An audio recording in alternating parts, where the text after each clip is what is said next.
신명기서는 이 모세의 설교로 되어져 있습니다. 모세의 설교가 3편이 기록되어져 있는데요, 1장부터 30장까지 이 모세의 설교의 3편이 기록되어져 있고, 이 31장부터 마지막 장까지는 부록입니다. 이 결론을 이제 모세가 느보산에서 죽기 직전에 그 이스라엘 백성들에게 이 유언과 같은 이 말씀이 31장부터 쭉 기록되어져 있습니다. 이 모세가 자기의 120년을 삶을 돌아볼 때에 참 파란만장한 인생을 살았습니다. 앞에 40년은 이 애굽의 그 왕의 궁전에서 그 왕자로서 부족함이 없는 40년을 살았고요, 그 다음에 40년 80세까지는 바로 이 광야에서 정말 힘들고 어렵고 그런 아무도 알아주지 아니하는 그 광야 40년을 그가 살았고, 마지막 40년은 이제 하나님의 부르심을 받아서 하나님의 똑같은 광야였지만 그 하나님의 택하신 이 백성들을 저 가나안 땅으로 인도하는데 그런 사명 감당하는 이 40년 기간을 살아간 걸 볼 수가 있습니다.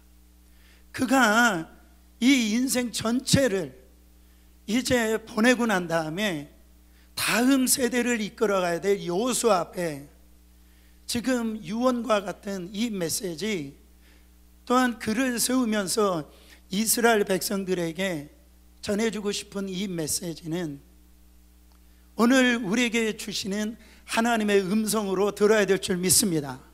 한번 따라해 보세요. 앞서 행하시는 하나님, 앞서 행하시는 하나님.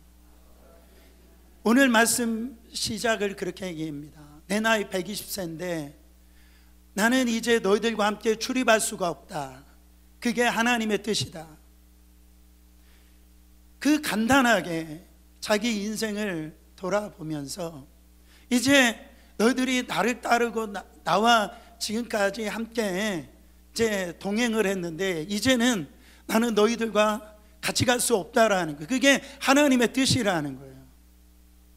그러면서 자기의 삶을 돌아보면서 지금까지 내가 이렇게 살아갈 수 있었던 것은 내 앞서 행하셨던 그 하나님의 은혜 때문에 내가 지금까지 살아왔다라고 그렇게 고백을 하는 걸 볼 수가 있습니다. 여러분, 저는 이 중간에 이 광야의 이 40년을 이 모세에게 허락해 주신 것이 모세에게 축복이었다라는 것을 저는 고백합니다. 따라합니다. 광야는 축복이다. 여러분, 광야는 아까 말씀드렸듯이 먹을 것이 없는 곳이에요. 입을 것을 걱정해야 돼요. 이렇게 이 잘 곳을 고민해야 되는 그 장소가 광야입니다. 그래서 광야는 학교라고 그렇게 얘기를 합니다. 그때 당시에는 힘들고 어렵고 그 환경적으로 살 수 없는 그런 환경이었지만 모세가 돌아보니까 여러분, 놀라운 앞서가셨던 그 하나님을 그가 경험합니다. 자기가 40년 이후에 이제 하나님의 사명을 감당하는 데 있어서 하나님께서 정말 그 40년의 이 광야 생활에 있어서 하나님이 훈련시켰다라는 걸 알 수가 있어요. 광야의 지리를 알게 하셨던 것, 그리고 그 기후, 광야에서 경험했던 그 기후를 그 40년 동안 하나님께서 훈련시키셔가지고 앞으로 이 마지막 40년을 이제 하나님의 사명을 감당해야 될 텐데 거기에 있는 숫자가 만만치 않은 숫자였어요. 그 200만이나 넘는 그 숫자를 인도해 가는데 그 광야에서 그가 훈련을 받았기 때문에 그 나머지 40년을 정말로 이 모세가 이 그 사명을 감당할 수가 있었더라는 거예요. 그때 인도할 때에 하나님께서 어떻게 인도하셨냐라는 거예요. 여러분, 낮에는 구름 기둥으로, 밤에는 불 기둥으로 하나님께서 앞서 인도하셨다라. 불 기둥, 구름 기둥은 하나님의 임재를 상징합니다. 그러니까 이스라엘 백성들은 그 구름 기둥, 불 기둥만 따라가면 되었던 거예요. 물이 없었을 때 하나님께서 그 물을 내셔서 그의 이스라엘 백성들을 먹이시고 그렇게 인도해 가시고 하늘에서 만나를 내려주셔서 바로 이스라엘 백성들을 그 광야에서 앞서 인도하셨던 하나님을 모세는 이미 자기가 경험을 했던 것이죠. 그래서 오늘 이 3절 말씀에 뭐라고 말씀하십니까? 여호와께서 이미 말씀하신 것 같이 내 하나님 여호와께서 너보다 먼저 건너가서 이 민족들을 내 앞에서 멸하시고 네가 그 땅을 차지하게 할 것이며 여호와는 내 앞에서 건너갈지어다.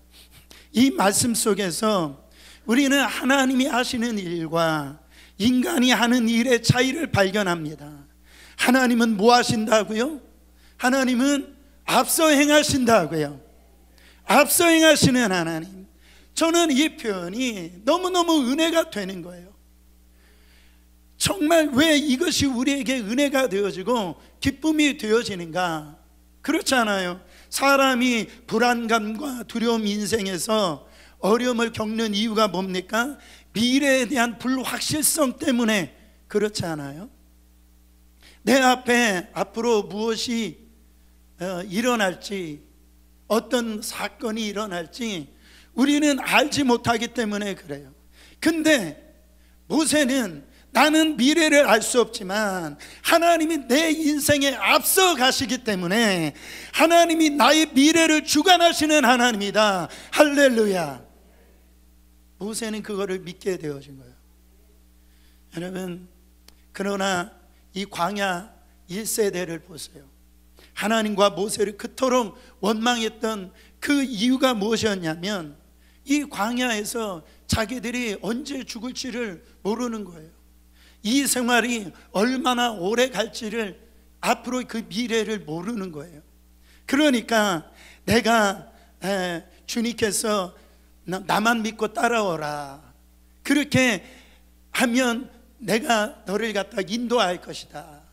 그랬지만은 이스라엘 백성들이 마음에 그게 안 되는 겁니다.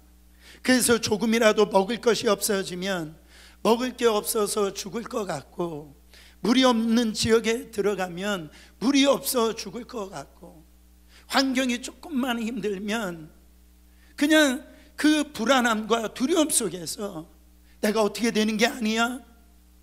그렇게 하다가 원망 불평을 하더라는 거죠. 여러분, 그래서 우리는요, 앞이 보이지 않을 때 자꾸 미래를 하나님께 알려달라고 그렇게 합니다. 우리의 기도의 대부분의 내용을 보면은요, 하나님 미래를 알려주세요. 우리 가정의 앞길을 알려주세요.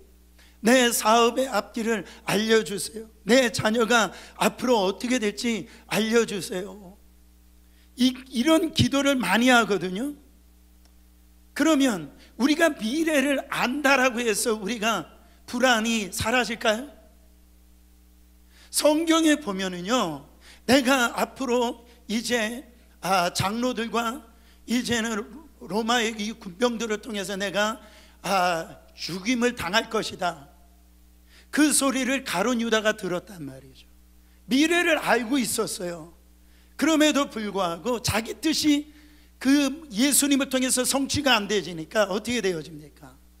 바로 예수님을 팔아버리는 말도 안 되는 행동을 하잖아요. 여러분, 미래를 알면 너무 좋을 것 같잖아요. 그래가지고 점집을 이렇게 찾아가는 이유가 뭡니까? 그 말이 진짜인지 가짜인지 모르지만 내 앞길을 그렇게 말해주니까요.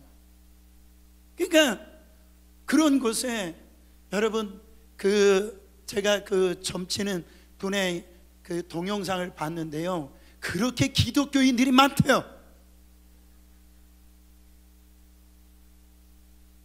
그런 데다가 왜 돈을 그런 데다 쓰냐 말이죠.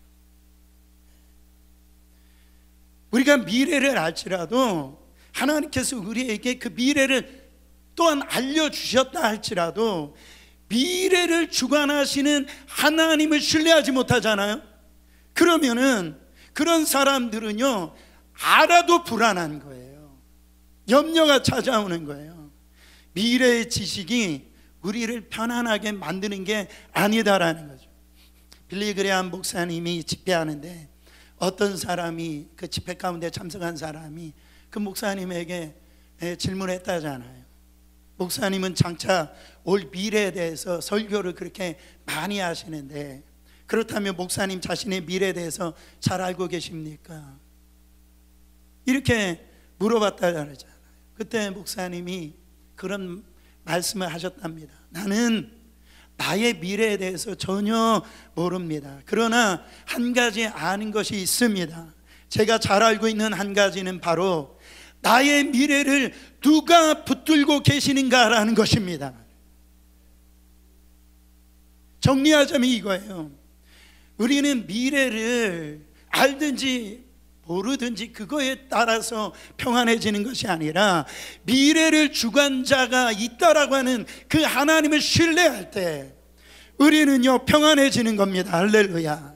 그 하나님은 우리보다 앞서 행하시며 앞서 건너셔서 바로 모든 길을 예비하신다라는 그 하나님에 대한 그 신뢰가 우리의 심령에 평강을 주시는 것입니다. 그러므로 앞으로 우리가 어떻게 될지, 미래가 어떻게 될지 두려워하거나 조바심을 가질 필요가 없다라는 거죠. 나보다 더 잘 아시는 주님, 정말로 나의 삶에 대한 처방과 해답을 완벽하게 알고 계신 그 주님이 우리보다 앞서 행하신다라는 거죠. 그러면 우리는 뭐 하면 되느냐? 너희는 뭐 하면 되느냐? 오늘 말씀해 보니까 너희는 그들의 땅을 차지하게 될 것이다. 그 땅을 내가 너에게 주었다라는 거예요. 너희들을 차지하게 하면 된다라는 거죠. 이 말을 묵상을 하는데 하나님이 저에게 주신 말씀이 있어요. 내가 할 테니까 너희는 쉬어라. 단순하게 표현하면 그렇다라는, 내가 미리 가가지고 이 전쟁을 치를 거야. 내가 가가지고 너희들의 이 적군을 갖다가 내가 다 몰아낼 거야. 너희는 들어가서 그 땅을 갖다가 차지하기만 해라. 너는 뭐 하기만 하라고요? 들어가서 차지하기만 하면 된다라는 거예요. 저는 이 말씀이 믿어지는 거예요. 너무너무 놀라운 거예요. 한마디로 하나님이 다 하시겠다라는, 내가 하는 것이 아니라 누가 하신다라는 거예요. 하나님이 하시겠다라는 거예요. 여러분, 나는 뭐만 하면 되는 거예요. 하나님의 하실 것이라는 이 말씀에 신뢰만 하면 되는 거예요. 믿기만 하면 되는 거예요. 저는요, 이 하나님께서 네가 하는 것이 아니라 내가 하는 것이다, 이 말씀이 저에게는 항상 기도할 때마다 하나님이 주시는 말씀이에요. 지금 우리가 예배당 이전을 놓고 기도하는데 조금 여러 가지 이 부분에 대해 있어서 좀 답답한 부분이 있어요. 제가 그래서 우리 건축위원장님, 우리 재용호 장로님하고 전화하는데 제가 그런 얘기를 했어요. 제가 저 건물을 지날 때마다 굉장히 죄책감이 든다고. 그래서 제 마음에 어떤 조금 이런 불안함을 갖다가 얘기를 했는데 우리 재 장로님은 의심이 없어요. 그리고 우리 교회 장로님입니다. 아멘 좀 해주세요. 제가 어떤 반응이 나올까 제가 이렇게 들어보면은 의심이 없어요. 제 마음이 편안해지는 거예요. 그걸 놓고 이렇게 기도를 하면은 주님의 음성이 뭐냐면 네가 하는 거냐 내가 하는 거지. 목회도 항상 하시는 말씀이 뭐예요? 저보다 유명한 목사님, 좋은 목사님들 많이 계시죠. 좋은 건물을 갖고 있는 교회가 얼마나 좋습니까?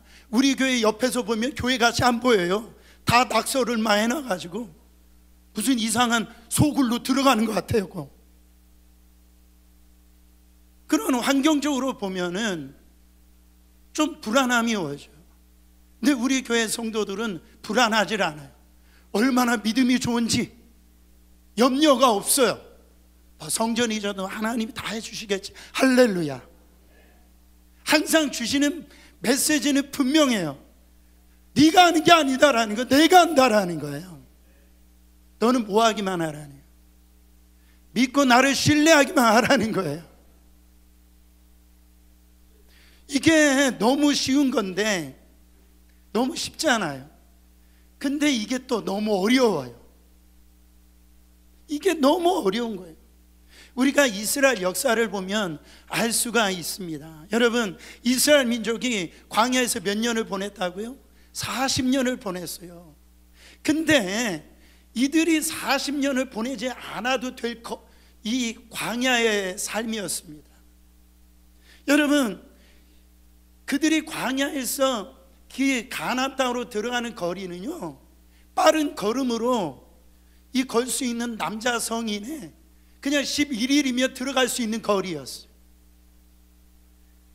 조금 좀 쉬면서 걸어도 30일이면 그 가나안 땅을 들어갈 수 있는 거리였다라는 거예요. 그 거리였는데 그들은 이게 안 돼가지고 몇 년을? 40년을 갖다가 광야 생활을 보낸 겁니다. 그때 이 40년 광야 여정을 왜 너희들에게 이런 40년 광야 생활을 허락하셨는지 신명기 8장 3절에 하나님께서 직접 이렇게 말씀하십니다.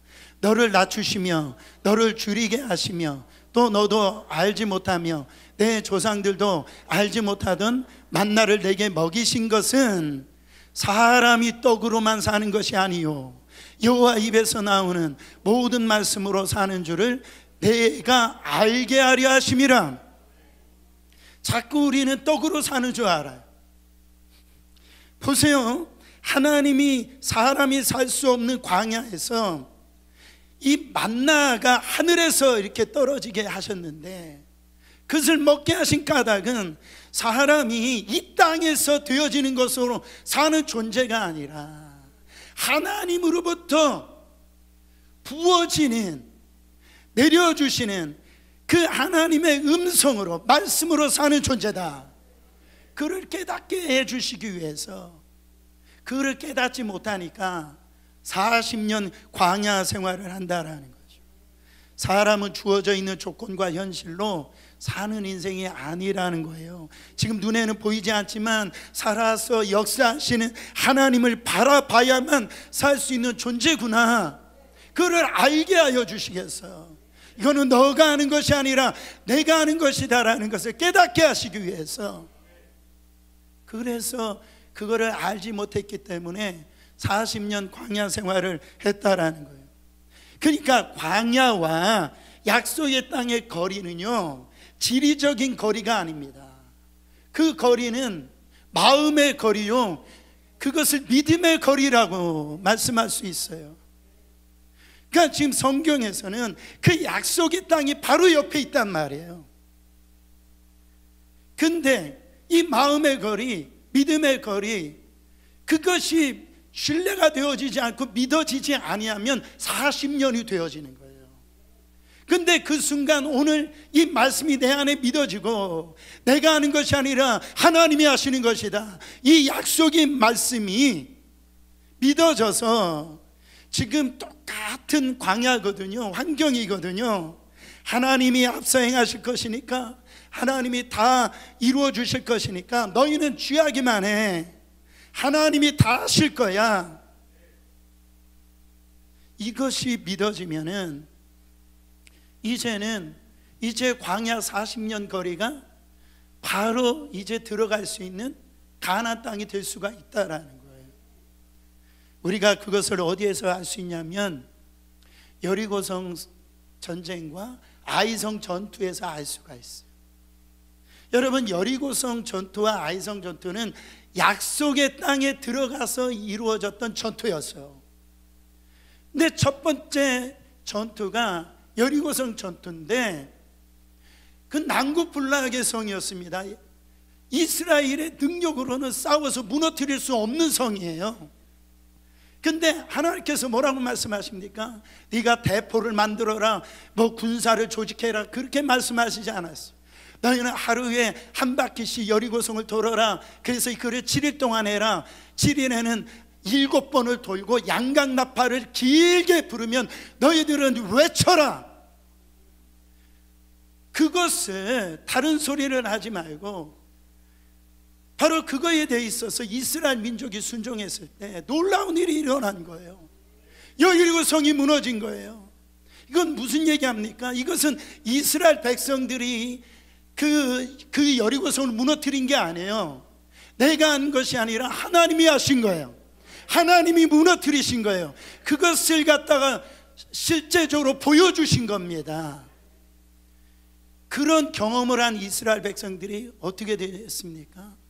아이성을 보는 거예요. 이름 그대로 그냥 그들이 생각할 때는 이것은 자기 능력으로, 자기 힘으로 이 전투는 이길 수 있다라고 착각한 거예요.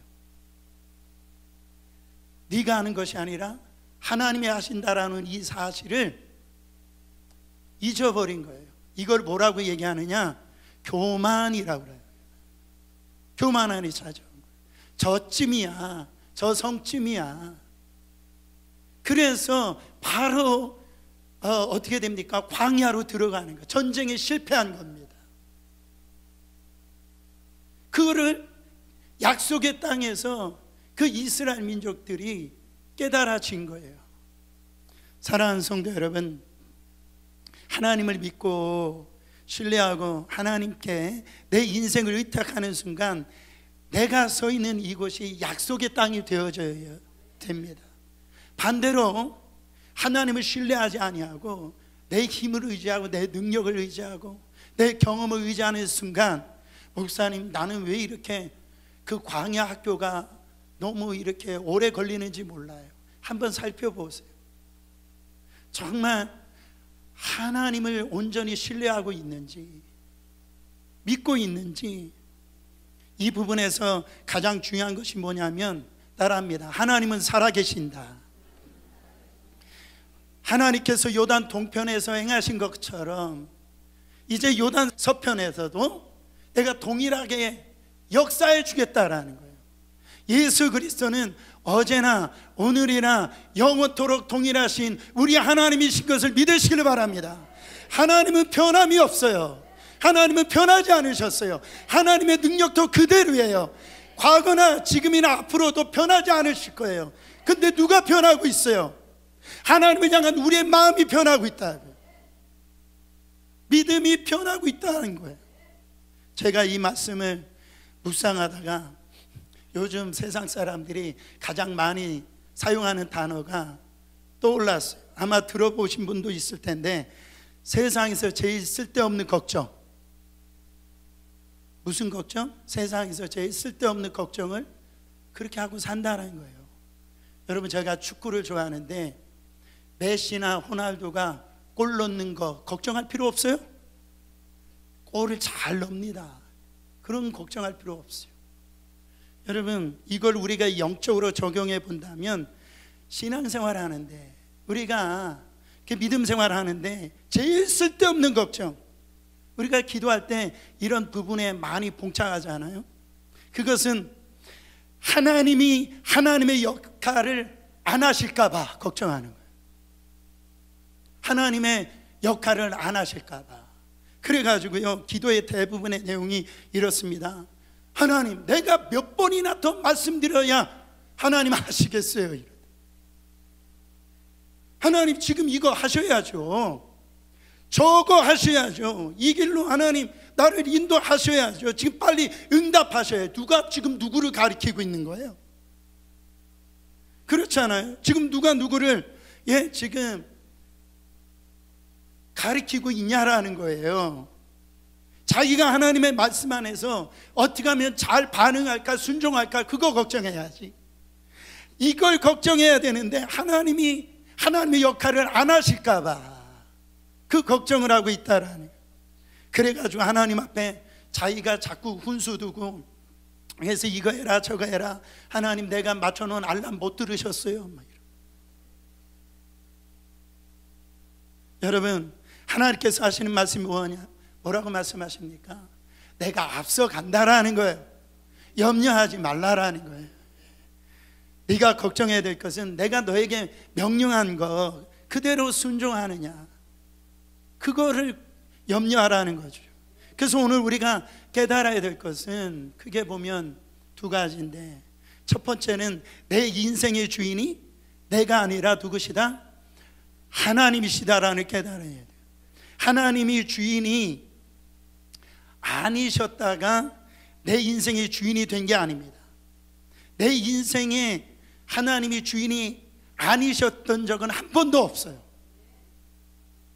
내 인생의 주인이 하나님이 아니셨던 적은 한 번도 없는데, 언제나 하나님은 우리의 주인이셨는데, 다만 내가 그것을 아느냐 모르느냐, 깨닫느냐 깨닫지 못하느냐, 그 문제만 있었을 뿐이에요. 그래서 이 마귀는요, 이 주인의, 진짜 주인에 대한 것이 누구냐의 문제, 이 부분에서 악한 마귀가 계속해서 우리를 유혹합니다. 하나님이 이 선악과를 따먹지 말아라 말씀을 했을 때 마귀가 부추기잖아요. 네가 저 선악과를 먹으면 너 하나님처럼 돼. 이 말은 뭐예요? 네가 하나님이 될 수 있어. 너의 인생이 이제 네가 주인이 될 수 있어. 그래서 네가 너 스스로가 판단하면서 살 수가 있어. 그렇게 유혹을 해서 그 선악과를 따먹게 한단 말이죠. 근데 여러분, 문제는 뭐냐면 그 판단이 정확하지 않다라는 거예요. 그걸 인정해야 됩니다. 내가 보기에는 좋은 줄 알았는데 그게 좋은 게 아니었어요. 내가 좋다라고 한 선택이 그것이 내 인생의 가장 최악의 선택이었고, 내가 나쁘다라고 생각해서 거절했던 것들이 사실은 알고 보니까, 지나 보니까 진짜 좋은 것이었다라는 거죠. 내 판단이 근거가 될 수가 없다라는 거예요.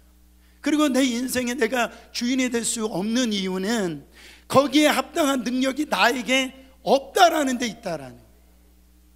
하나님은요, 하나님의 합당한 능력이 있으세요.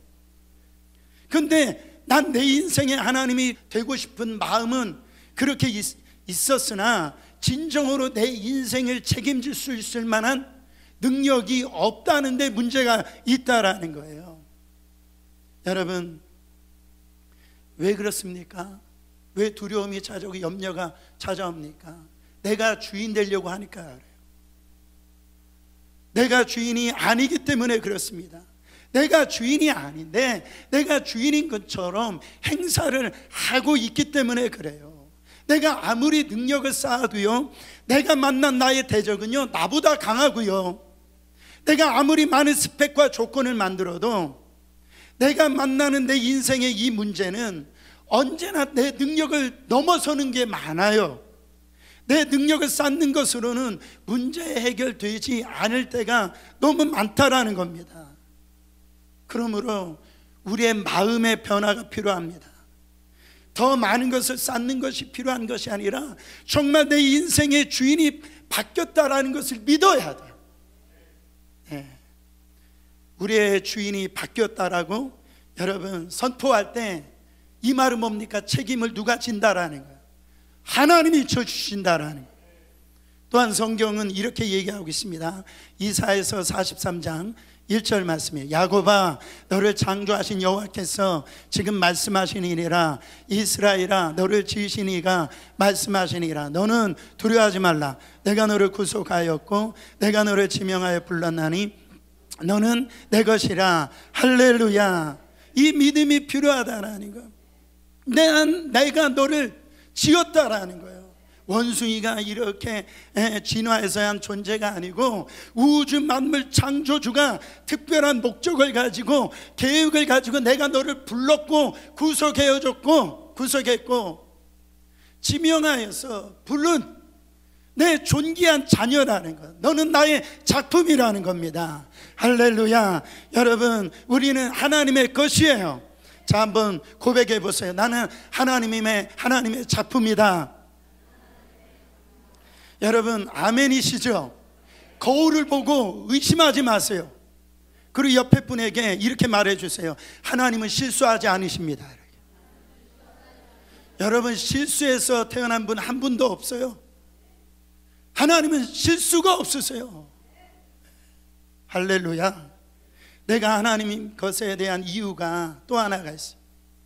고린도 전서 6장 20절 말씀이 이 짧은 구절이지만 제 영혼을 갖다가 깨워주는 말씀입니다.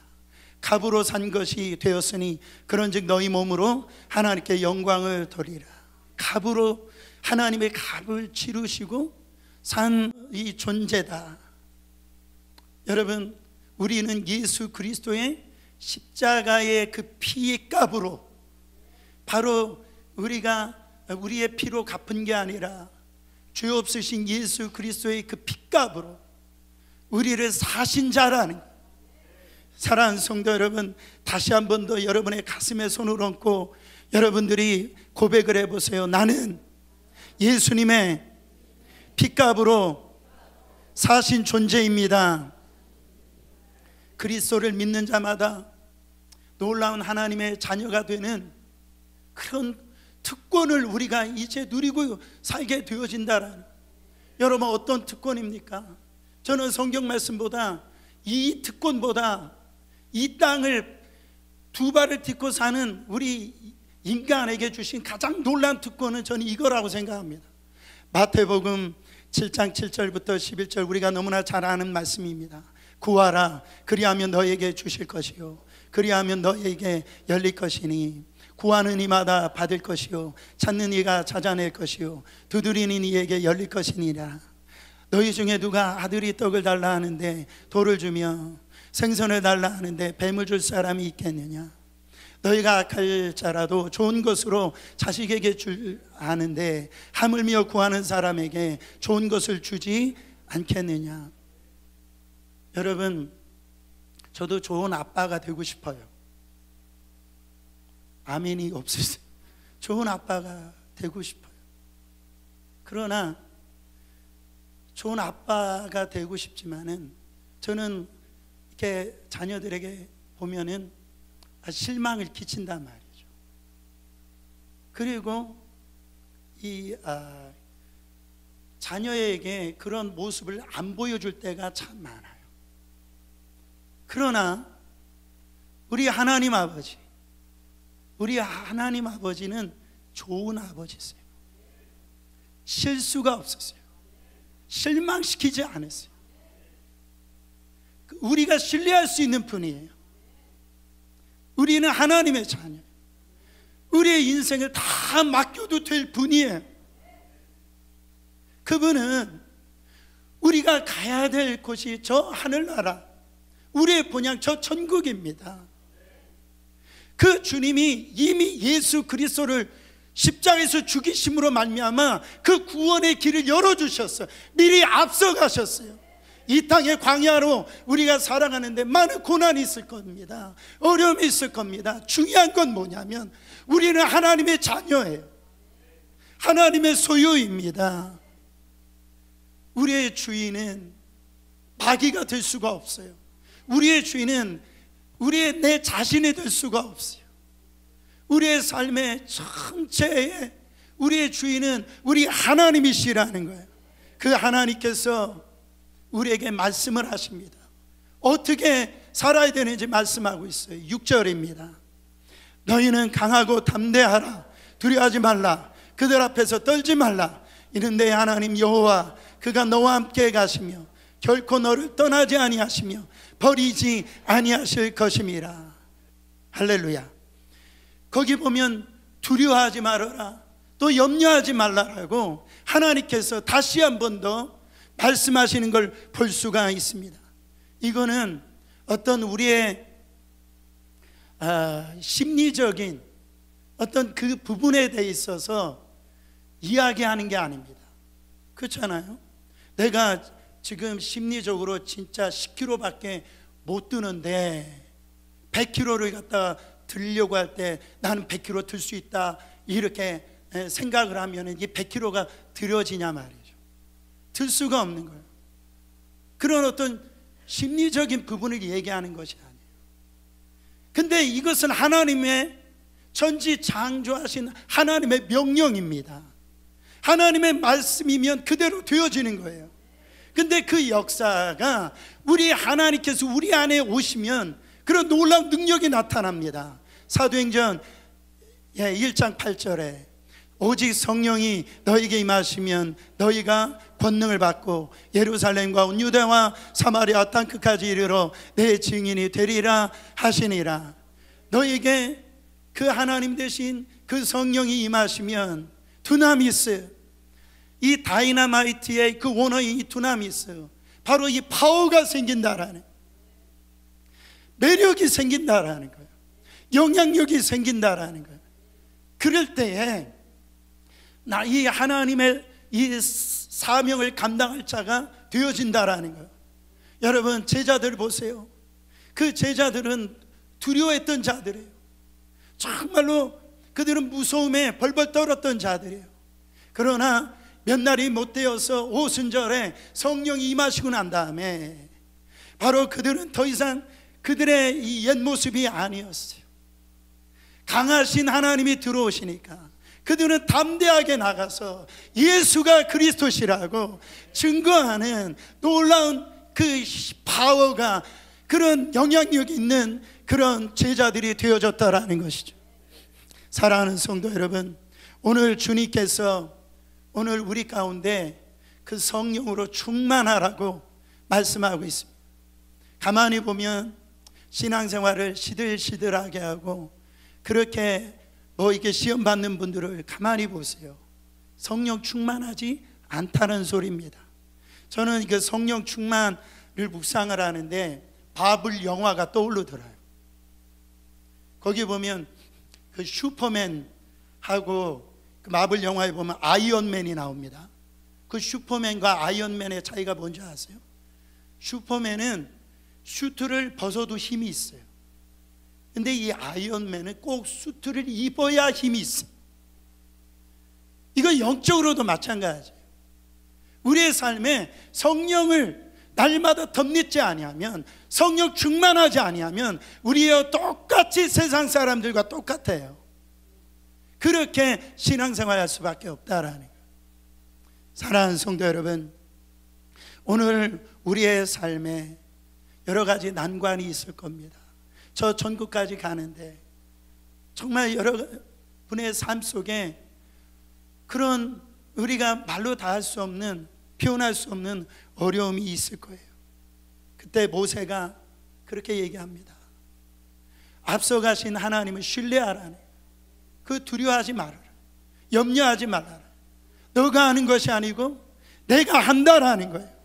사랑하는 성도 여러분, 오늘 이 말씀을 붙드시고 우리의 앞길을 앞서가셔서 우리의 삶을 갖다 인도하시는 그 하나님을 신뢰하고 나아가셔서 여러분 우리의 삶에 그 나라 가기까지 꼭 승리하시기를 예수 그리스도 이름으로 축원합니다.